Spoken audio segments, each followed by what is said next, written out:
Hello, 8th class. I am teaching you the poem The School Boy, second part. हमने इसके जो है first part में पढ़ा था कि किस प्रकार से जो बॉय है वह स्कूल जाता है तो उसे किस प्रकार का वहाँ पर फीलिंग होता है। अब यहाँ पर जो है सेकेंड पार्ट में हम पढ़ते हैं फोर्थ स्टेंजा।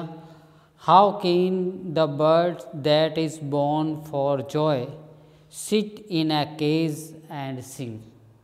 यानी वो कहता है, पोइट कहता है कि किस प्रकार से अगर एक पक्षी जो बर्ड है वो जन्म लिया उसने फ्री उड़ने के लिए और गाने के लिए, तो वह एक केज के अंदर, पिंजरे के अंदर बैठ करके कैसे गा सकती है।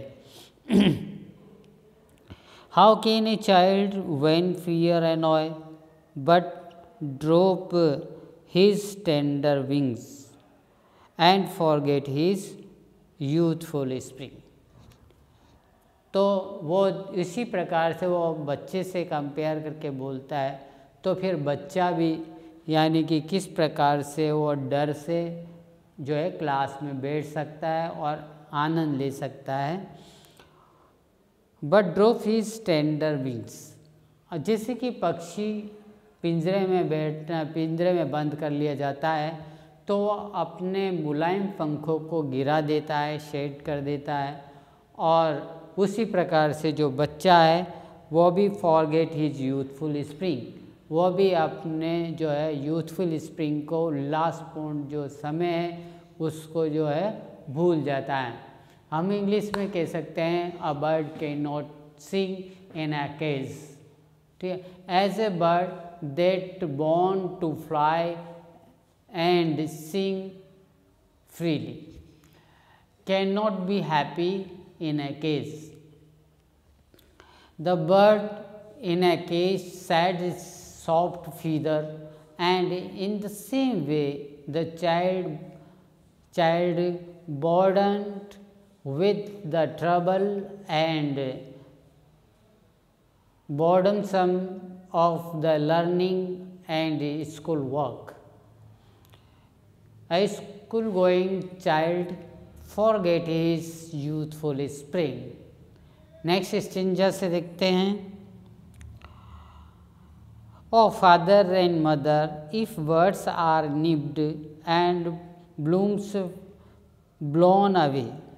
वो फादर और मदर से कंप्लेन करता है कि यदि जो बर्ड्स कलियाँ हैं उनको अगर तोड़ लिया जाता है, फूलों को ब्लोन अवे, अगर हवा जो है तेज़ हवा उड़ा ले जाती है, and if the tender plants are stripped off their joy in the spring day, और यदि जो है मुलायम कोमल प्लांट्स, जो फूल प्लांट्स पौधे जो होते हैं उन्हें स्प्रिंग डे के यानी कि बसंत के समय के आनंद से वंचित कर दिया जाता है, वो भी बाय सोरो एंड केयर, जिसमें यानी कि दुख और चिंताओं के दुख से ग्रसित होकर के उन्हें जो है जिस तरह से बच्चों को जो है वंचित कर दिया जा सकता है उनके दिनों से, खुशी के दिनों से।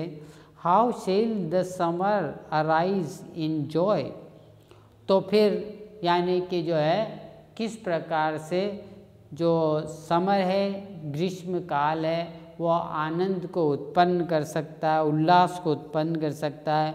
और समर फ्रूट्स अपीयर, और किस प्रकार से ग्रीष्म काल के जो फूल, वो फ्रूट है यानी फल है, वो उग सकते हैं। यानी जब इस प्रकार का समय होगा यानी फूलों को उड़ाया जा सके, कलियों को तोड़ लिया जाए, तो फिर फूल भी उनमें नहीं उग सकते। इसी प्रकार से जो है यहाँ पर जो बच्चों को यदि इस प्रकार के जो है चिंता और दुखों से भर दिया जाए तो उन्हें भी किस प्रकार से आनंद आएगा, यानी कि जीवन का किसी तरह से आनंद नहीं आ सकता। नेक्स्ट हम जो है इंग्लिश में कह सकते हैं, school going child complains to his parents that he is being deprived of in the name of learning and doing school work. यानी इस प्रकार से जो है बच्चे को उसके आनंद से वंचित किया जा रहा है, उसके सीखने और स्कूल वर्क को करने के लिए। He compares his state to the birds, यानी कि वो कलियों से अपनी तुलना करता है, विच आर प्लग्ड, जो तोड़ दी जाती है, एंड टू द फ्लावर, और वो फूलों से भी कंपेयर करता है अपने आप को, दैट आर स्वेप्ट अवे मर्सिलेसली, जिन्हें निर्दयतापूर्वक से उड़ा लिया जाता है, बाय द विंड, हवा के द्वारा।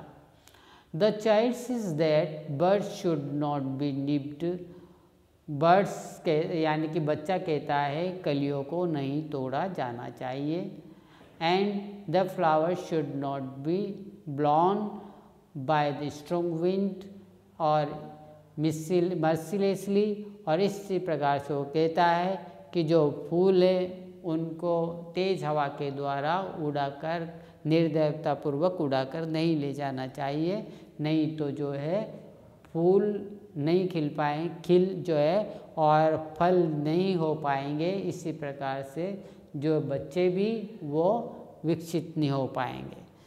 That's all. यानी हम इस तरह से हम देखते हैं। अब इनके क्वेश्चन आंसर भी आप सॉल्व कर सकते हैं, इसको पढ़ के आप समझ सकते हैं। That's all.